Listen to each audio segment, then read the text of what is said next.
నిద్ర పట్టని వాళ్ళకు, తర్వాత మనసు ఊరికే డిస్టర్బ్ అయిపోయే వాళ్ళకు, చంచలత్వం గురయ్యే వాళ్ళకు, స్థిరత్వం లేని వాళ్ళకు, జలుబు ఇటువంటి వ్యాధులు ఉన్న వాళ్ళకు, లాంగ్ డిసీజెస్ ఆఫ్ ఈ యొక్క నర్వస్ సిస్టమ్ ఉన్న వాళ్ళకు, అమ్మాయిల విషయంలోన మెన్సెస్ ప్రాబ్లం ఉన్న వాళ్ళకు, ఇర్రెగ్యులర్ పీరియడ్స్ ఉన్న వాళ్ళకు ఇది సర్వరోగ నివారిణి. కాబట్టి చక్కగా మీరు ఈ యొక్క మూలమంత్రాన్ని చేసుకోవాలి.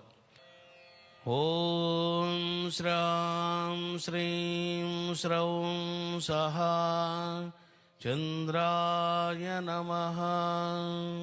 నేను ఇచ్చిన మంత్రాల్లో మీకు మంచి పవర్ఫుల్ మంత్రం ఏంటంటే మూలమంత్రం. ఏ మంత్రం చేయకపోయినా మూలమంత్రం పట్టుకోవాలి.